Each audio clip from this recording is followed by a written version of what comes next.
Hi guys, welcome to my channel. My name is Gloria and I am obsessed with One Direction. So, welcome to my video about One Direction. The reason I'm doing this is because a couple of days ago, I was on Spotify when the words One Direction appear in the playlist section.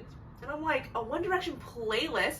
I have multiple times looked up One Direction playlist on Spotify, and the only thing that would ever come up would be like a leaked song or like a podcast episode about Harry Styles, and then within there is like a little bit of One Direction. So nothing dedicated to One Direction, and when I saw this I was very happy. So the podcast I'm talking about, it's called Every Single Album, and the two hosts go through every single album of artists that they really like. So this time it is One Direction. It just made me want to talk about One Direction also. I have no one to talk about it with. I mean, like, a lot of my friends like them, but not to the extent that they are still obsessed with them 7 years after they broke up. So, sorry, went on hiatus. I just want to talk about them, honestly. I need to find more people who like them. So, let's get into it. I was thinking that we would kind of just go through One Direction's history, I guess, in chronological order, kind of like how I remember it, but also just trying to like understand how they became the cultural phenomenon that they were or are. So, setting the stage, it is 2010. What's happening in 2010? I am in the 5th grade. Think about where you are. Now, it's July 23rd, 2010. These 5 boys auditioned, blah, blah, blah. They make it to boot camp, then they get eliminated. Simon Cowell brings them together and puts them in a group. When Niall got kicked off, and he does that like crying thing with his sweatshirt, he's like, he's so cute. And his little blonde hair. Oh, he was so cute. But yeah, so they're put into a band. They go to Harry's like stepdad's house, bungalow. That's the first time I ever heard that word when I started stalking One Direction. They went to his stepdad's bungalow for 2 weeks to like bond and like practice singing together, I guess. So they come back from Harry's dad's house and they come back and perform as a band singing Torn. And now every time I think about them singing Torn on the X Factor, I think about like one of their last performances singing Torn at BBC Radio 1, and it really just makes me want to cry. But anyways, they continue on, and Niall has his in Viva La Vida, which I think is like the most hilarious thing.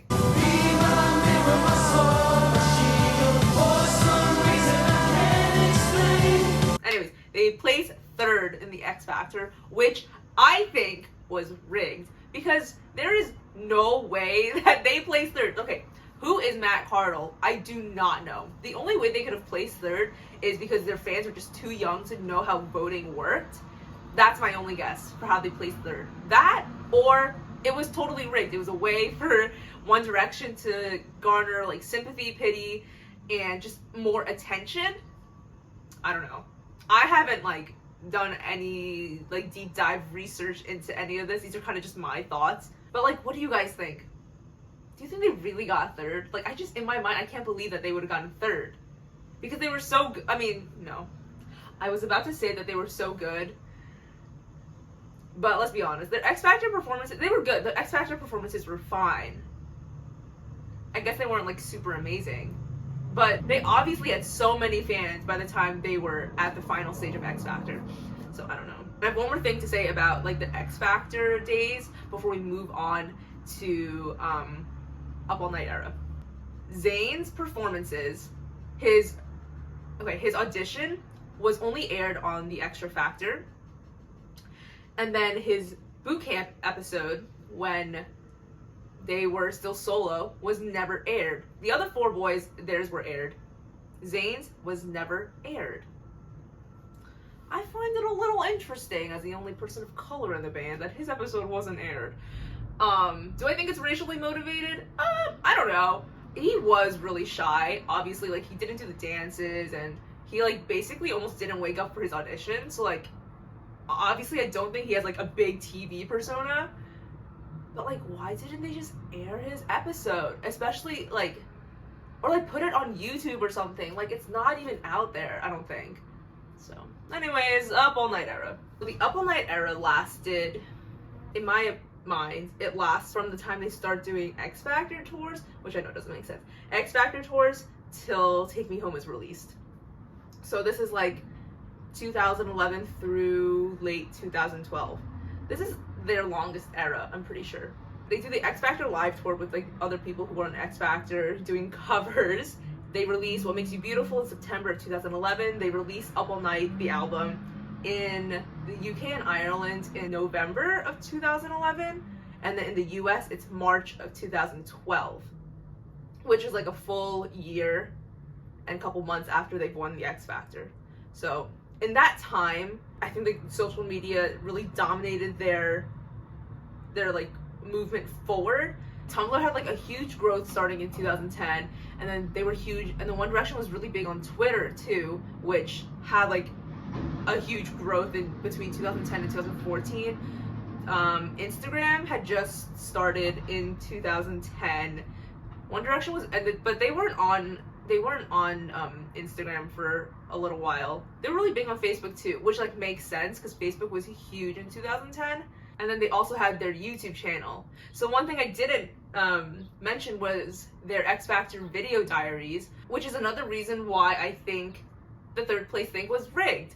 Because I don't know if the other contestants did it, but obviously One Direction's video diaries, it humanized them. They weren't just musicians anymore. They were like boys that were almost attainable for us 10-year-olds.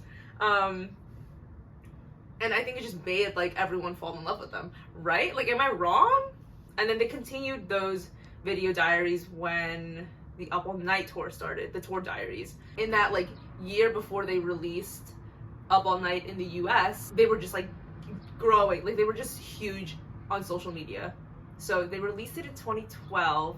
I had started following them the summer before 6th grade. So I think it was probably around their 1-year anniversary, July 23rd, 2011, when I started following them. And from the start, like the second I started following them, it was kind of just like I was pushed into like a rushing crowd. Have you guys ever been on the sidewalk and there's just so many people around you and kind of just being like pushed along with the crowd? That's kind of how I felt going into this fandom, because like there was constant updates, interviews, and promotional whatever and concerts that they were doing, and like I just wanted to like, it was just so hard to keep up with all of it. But with the lack of sleep, I got a hang of it. That's just to say, like, One Direction moved so fast in the beginning, and like I don't think they ever really slowed down actually till they broke up. They were just constantly like on the go, doing promos, recording their album, releasing their album, doing tours. Like, it was insane. But anyways, let's go to when I found them. So of course the first thing you do when you find out about One Direction is watch their X Factor diaries, and immediately I fell in love with Louis because he was like so loud and fun, and he was like everything I wanted to be.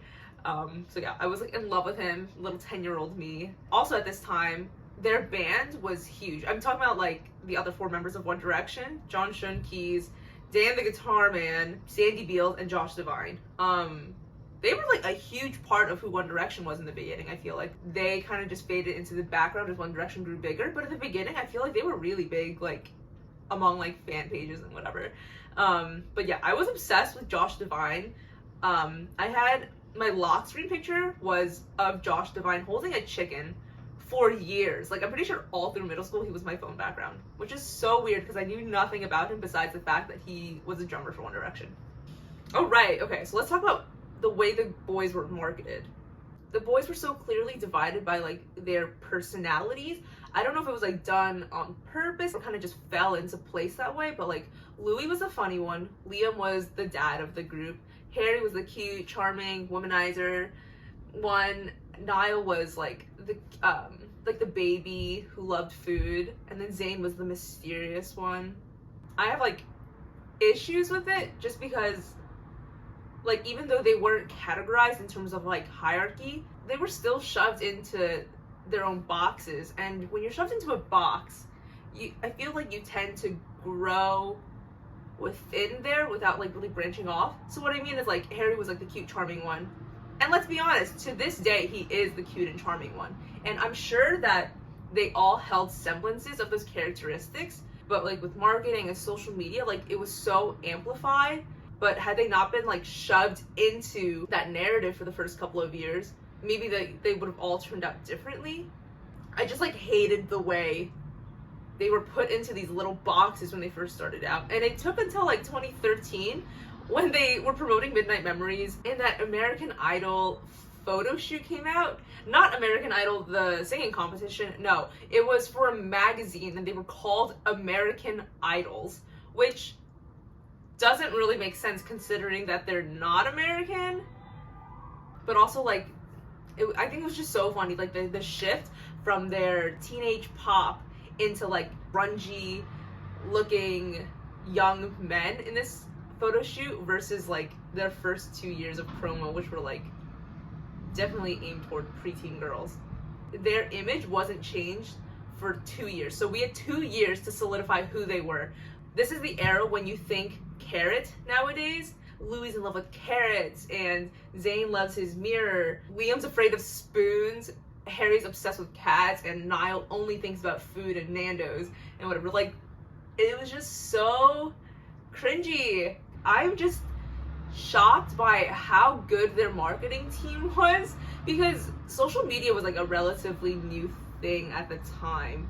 And so for the team to have like navigated it kind of well, for them to have been like a global phenomenon, good for them, I guess. Okay, so they are on tour from December of 2011 through July of 2012. And in between there, they're opening up for Big Time Rush, which I never really watched this show. I think by middle school, I was phasing out of Nickelodeon. I was still definitely watching Disney Channel though. But in the time that they are touring, they're also recording Take Me Home, their second album, which is literally insane because by the time the Up All Night tour ends, they've been a band for 2 years, and they only are a band for like 5.5 years total, meaning they're almost halfway done. By the time Take Me Home is released, they're basically halfway done with their existence as a band. To me, that's insane. Like, that just shows you how fast they move. They released 5 albums within, if you're counting when Up All Night was released in the US, they released 5 albums in 2012, 13, 14, 15, in 4 years.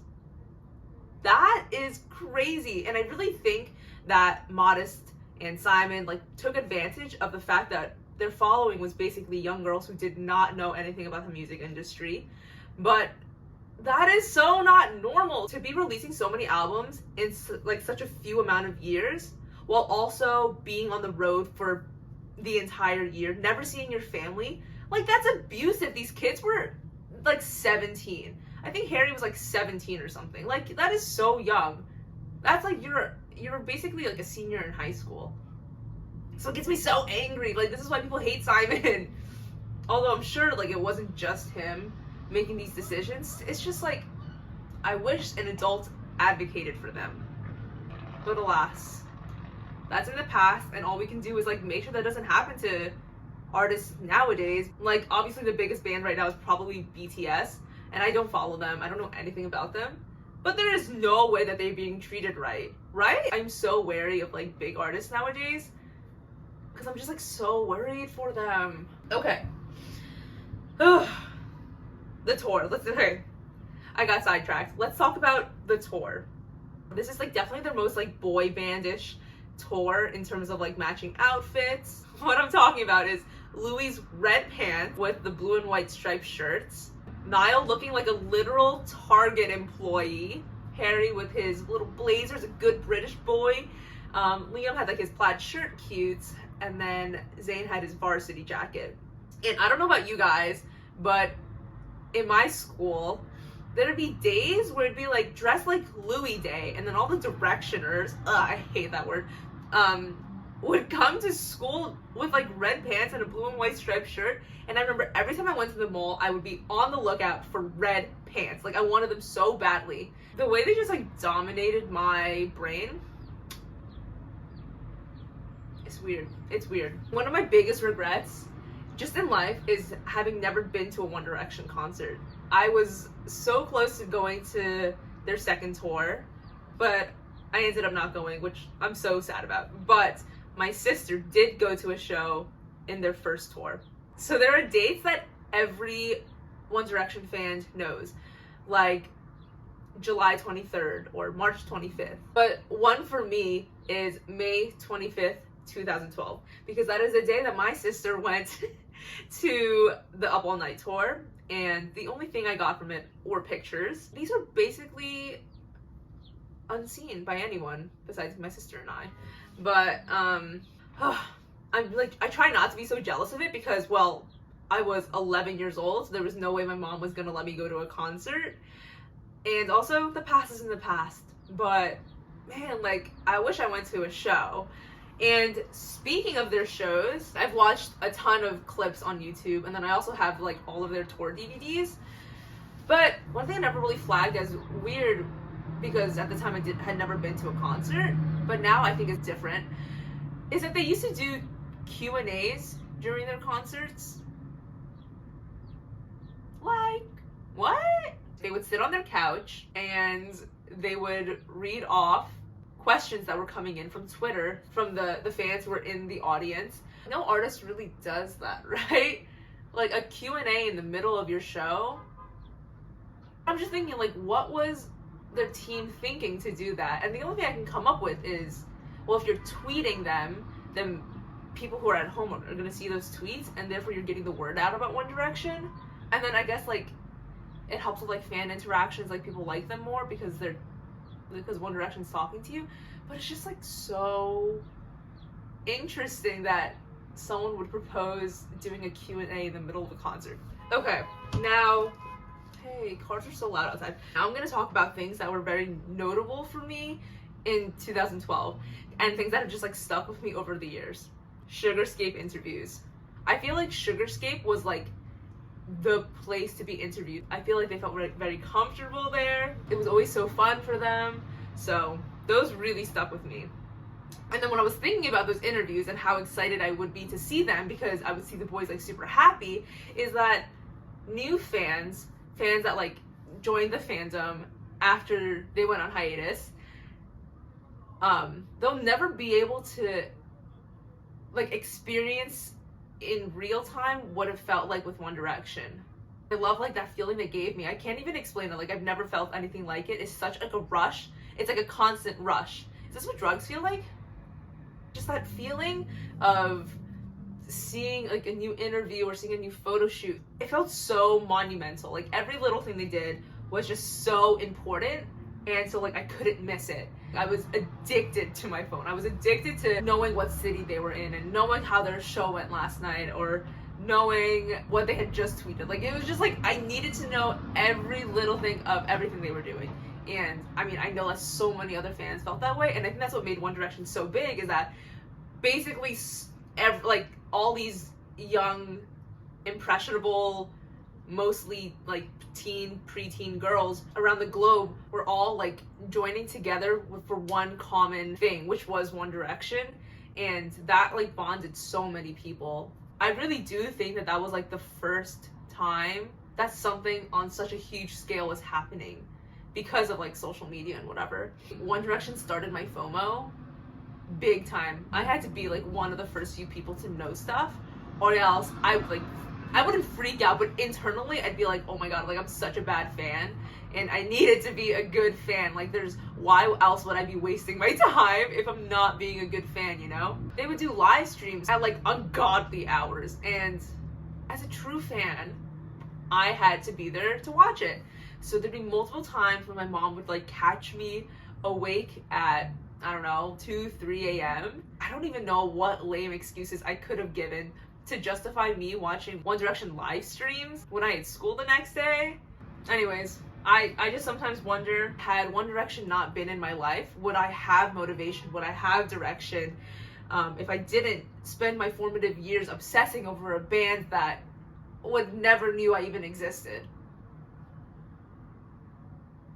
Other honorable mentions, things that I think about kind of often, but I also don't want to get into in this video because I could talk for hours and my jaw hurts. That Nickelodeon pregnancy prank, and more specifically, Niall just removing himself from that situation, like unbothered, didn't help.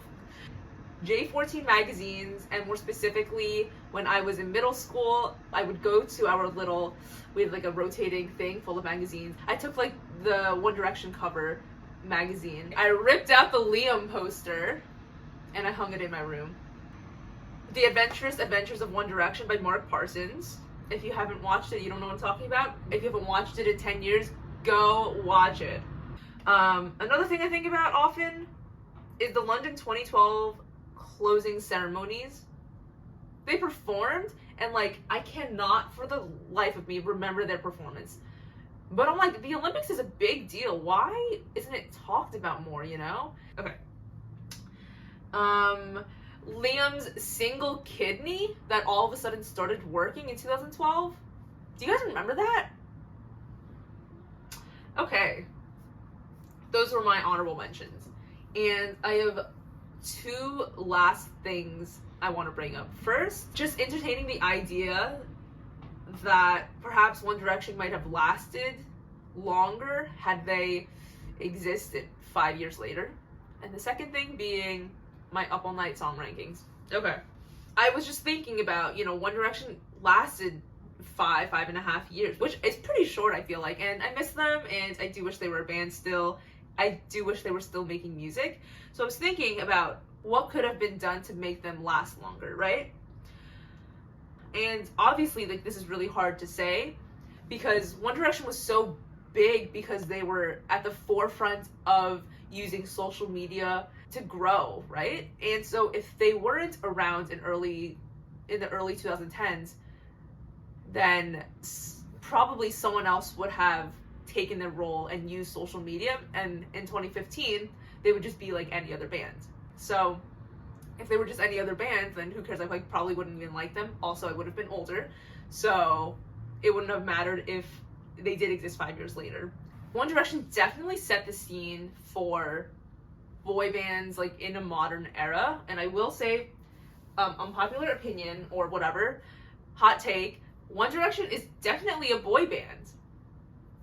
I don't know if fandoms in general would look the same had it not been for them.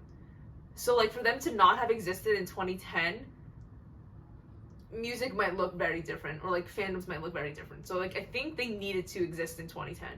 But remember, I mentioned that they needed to have like an adult advocate for them. Imagine they had someone advocating for them, or they could advocate for themselves in terms of like their scheduling and whatever. Like, that could have been huge in terms of when they decided to like leave the band. Because in like recent years, I think a lot of artists have been taking back their autonomy and demanding better treatment. So if One Direction were to have existed in 2015, I feel like they definitely would have had more say in the things that they do, and therefore would have been treated better, and then maybe would have lasted longer as a band.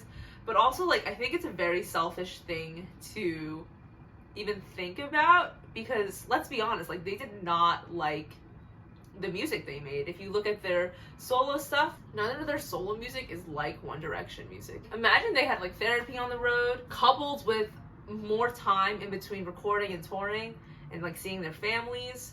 I feel like they could have sucked it out. I can't say that though. I can't say it because it's rude to put them in misery for my own selfish gain. 12-year-old me, I would have been okay with it. But now, me, psychology major me, okay, so whatever. I'm glad that they're off doing their own things and doing what makes them happy, I guess.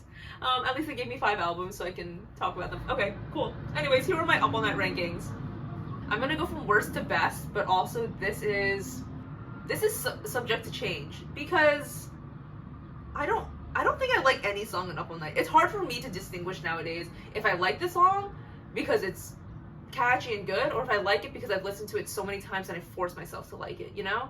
So this list is probably going to change one day, perhaps tomorrow, but for now, here is my rankings from worst to best. Na Na Na, stand up, another world, gotta be you, I should have kissed you, everything about you, up all night, stole my heart, save you tonight, tell me a lie, more than this, taken, one thing, I want, I wish, moments, say mistakes, and the best one, what makes you beautiful. Alright, thank you for watching my video about One Direction. Also, I didn't even talk about Wattpad. Anyways, thanks for watching this video, and if you are a One Direction fan, more than you are a solo fan, I think we get along really well, so yeah. I will see you next video, whatever that is, because I never post. You can have this feeling anytime you choose.